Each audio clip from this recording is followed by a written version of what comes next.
our friends at Social Security Works have been tracking the appointments and nominations of the Trump administration, as have we here on the show. So here to update us on the situation a little bit and kind of maybe help us with a little group therapy dealing with this whole situation is Jasmine Jefferson. Jasmine is the legislative director of Social Security Works, and she has the now unhappy task of following these appointments and responding to them appropriately. So first of all, Jasmine, thanks for coming on the show. Thank you for having me back. I love your new studio. It looks great. Isn't it beautiful? Shout out to We Act Radio here in Anacostia in Washington, D.C. for a great studio. So thanks for the compliment. And it's nice to have a little something to pick up your spirits in hard times, right? Yeah. We've seen a lot of interesting things coming into this new administration and new Congress where the Republicans are completely in charge going forward.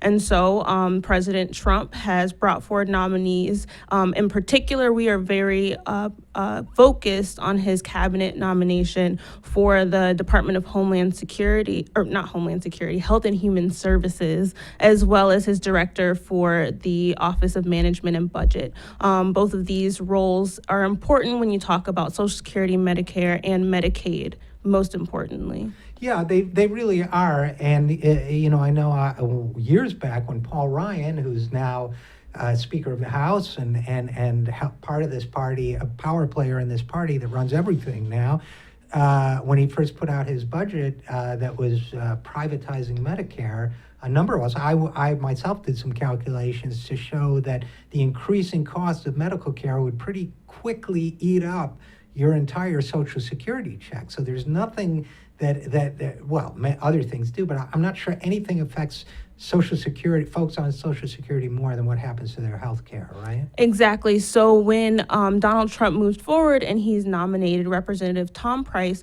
of Georgia, who was the chair of the House Budget Committee, to be the leader of the person for Medicare services, for health and human services, that's dangerous because he's introduced several budgets that would in fact hurt Social Security, that would cut benefits for Social Security beneficiaries. It would raise the retirement age. He would do things like cut Social Security Administration funding. All of those things moving forward are going to hurt beneficiaries. And then also now just being in charge of Medicare, he wants to cut Medicare by $449 billion and Medicaid by $1 trillion. So when we say that Tom Price, who is, and we'll talk a lot, because I think he's a very important appointment, we'll talk a lot about Tom Price. So when we say that he will cut, let's say, Medicare by these, huge number, $500 billion, basically, where's he going to get that kind of savings? That's a good question. I believe we're going to, when we repeal the Affordable Care Act, we'll see a ton of money from that we see moving forward, and who knows where else, probably from benefits. So, well, that's just it. The thing about Medicare, as you know, is that there are only a couple places you can cut. You can cut the administration of Medicare, meaning that it might take longer to get checks, or it might, might be tougher to get your application processed or whatever. And there's a very little money in that compared to the big pile of money, which is medical care. So after that, you either have to cut benefits or you have to cut what you pay to doctors, which makes it harder for people to get a doctor when they need one. Yeah, am I missing something, or is that pretty much it? I don't think you're missing a thing at all. What we're going to see is that a lot of the cost is going to go back to the patient. And then Mr. Price he's a doctor himself, so you would think that he would be aware of this, and he probably is aware. But we know that he's already made things, he's benefited from his dealings in legislation, just talking about pharmaceutical companies. So it wouldn't be surprising to me that he would benefit from this as well. Well, we'll get into that a little bit maybe, but and again, we're talking with Jasmine Jefferson, from legislative director from Social Security Works. But, the other thing that really worries me about these House Republicans, and Tom Price is a House Republican, is, Trump ran and he said, I don't want to cut your Social Security. I don't want to cut your Medicare. But now he's bringing on all these people, like you say. Tom Price wants to cut your Social Security. He's going to be the director of Health and Human Services. Now, the other big thing in the House is that they want to privatize Medicare. Mm-hmm. So they want to take and they want to call it Medicare, by the way. And that part just gets me. Because to me, if you want to shut down bus service and give me a nickel to try to get a taxi, you shouldn't call it bus service. It's not bus service anymore. And that's what I feel that they're doing to Medicare. But is Tom Price one of these people who wants to privatize Medicare? Tom Price has been very clear that he wants to get rid of government-funded health insurance. Very clear about that. And so I have no doubt in my mind that he would move forward in doing that. But like you said, Donald Trump has made several promises not to cut Social Security, not to touch Medicare and Medicaid. So I'm not sure exactly what he's doing with these appointments, whether he is going to cut benefits or whether he wants to keep them and preserve them. But that's the question we have moving forward. Yeah, because it certainly seems that he's picking people who have promised. And, I went back and I looked at what Tom Price has written and said, and it's really extreme stuff. I also compared it to what the head of the American Medical Association said about Social Security in the 1930s, and they both to speak the same language, that crazy. So Tom Price, I think, has said that it's slavery to ask doctors to work on a fee schedule for Medicare or whatever. So he's really out there as far as I'm concerned. So what's the strategy politically? You're legislative director for Social Security Works, Jasmine.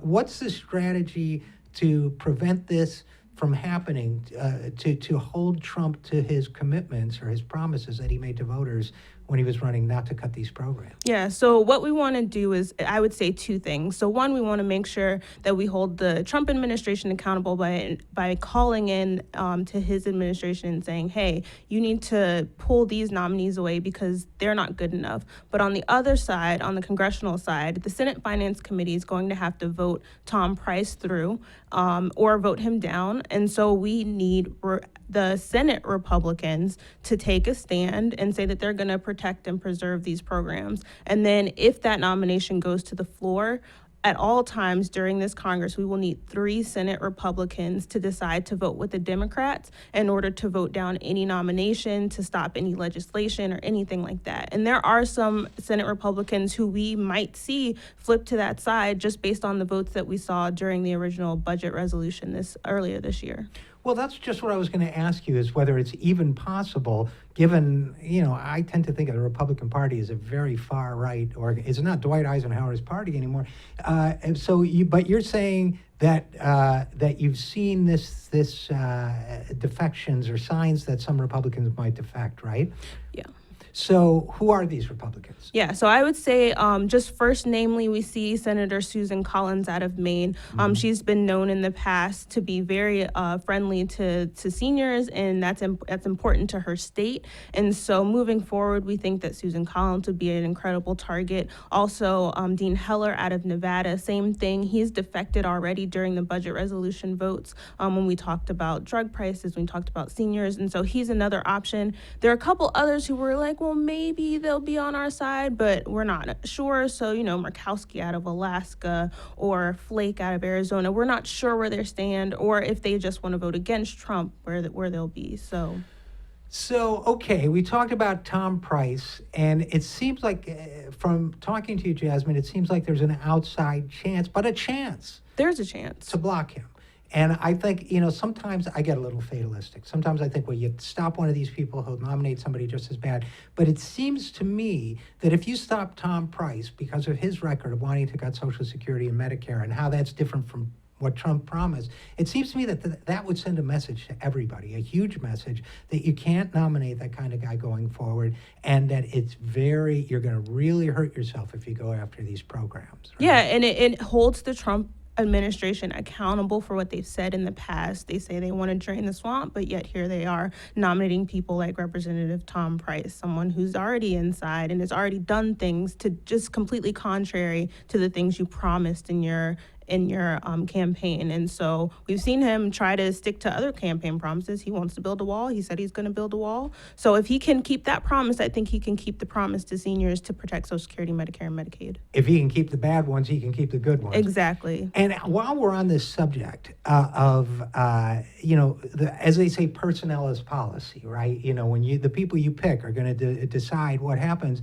And again, we're talking with Jasmine Jefferson, legislative director of Social Security Works, Mick Mulvaney, another Republican member of the House of Representatives, another, I would call him Tea Party Republican, picked for a job not a lot of people know a lot about, but is incredibly important. That's Director of the Office of Management and Budget. So what do we know about Mulvaney? Now, Mick Mulvaney's been a lot more blatant, I would say, than Tom Price in his hearings.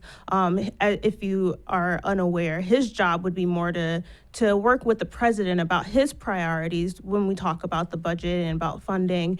And Mick Mulvaney has said very clearly that he would let the president know that his promises are unreasonable, that he would advise him to move forward with doing things that would raise the retirement age and cut Social Security, that would somehow cut Medicare or privatize Medicare, because he thinks those programs are unsustainable. And I think that's even more dangerous than Tom Price, because he's so explicit about it. Well, he's so explicit about it, and that job has so much influence over the president, over the administration, and the party that's in power. So he has and he is, as far as I understand, a big supporter of this line that Social Security contributes to the federal deficit, which it doesn't. It does not. Forbidden by law. People pay for it with their contributions, their employers' contributions, but Mick Mulvaney has been big on cutting Social Security. Now, I'm just curious, and I don't know the answer to this, but maybe you do. So when Mick Mulvaney says he's going to be blunt with the president about saying you don't have the money to keep your promises, is the wall included in that? I have no idea. Yeah, but yeah. Have we heard this guy say, no, we don't have the money to build a wall to keep Mexicans out? He wants a balanced budget, so. Well, it's funny how these guys always want a balanced budget when it hurts the public, but they don't care too much about. Now, as Mick Mulvaney said, he wants a balanced budget so much that, Mr. President, you can't cut taxes for rich people and corporations? Oh, never. Never, that. right? Never that. Yeah, because there's some kind of magical thing that's going to happen, right, where there'll be more money if we got less money. So all of a sudden, there's magical thinking that goes on. So Mick Mulvaney, I call him he's a real extremist to me. Yeah, too. very much so. I would agree. Everything he said, like I said, he's been very clear about where he stands about the programs we talked about, and then about other things as well. And so, just like you said, his proximity to the president and his advisory role it's dangerous that he would be in that place. And there's been a lot less attention, I think, on the Mulvaney hearings and as well as his nomination, but he's one that people need to watch out for as well. Yeah, those of us who watch, for example, the debates around the Affordable Care Act know how much President Obama's director of the Office of Management and Budget had to do. He had a lot of influence over this debate and the way it was shaped, and everybody back then talked about bending the cost curve. That was the big phrase. So these guys really have a huge influence on policy. Is there any chance of stopping Mick Mulvaney from becoming director of the OMB? That's a good question. We're in the same boat as we are with the Price nomination on the floor of the Senate. If we can find 3 Republicans to vote against his nomination, then we can do that. I'm not sure if those 3 Republicans exist in this stance. Like I said, there's been a lot less attention on the Mulvaney hearings and as well as his nomination. But moving forward, that's what your listeners have to do. They have to call in to their senators. They have to let them know that we stand against this because they stand against us. So the two nominees that we're really focusing on now, and part of it has to do with scheduling and all of that, I think, of who comes up when and all of that. But this week, the 2 nominees we're focusing on are Representative Mick Mulvaney for Director of Office of Management and Budget, Representative Tom Price for Health and Human Services. So people should call their senators, actually. They should call their senators and express objections to it. And is there any place where they can go and find out more information about this online? Yeah, you can visit our website. It's www.socialsecurityworks.org. We have some good blog posts about both of those nominees, lots of information about what they've done in the past and their statements. So that will help inform people when they make those calls. And lastly, I want to say before I let you go that Social Security Works is a great supporter of this show, and we really appreciate it. And if people want to join you guys in supporting the show, www.patreon.com/the0R. Sorry to make you sit through the pitch, but Jasmine Jefferson, Legislative Director for Social Security Works, thanks for all the information, thanks for the good work, and thanks for coming on the show. Thank you for having me.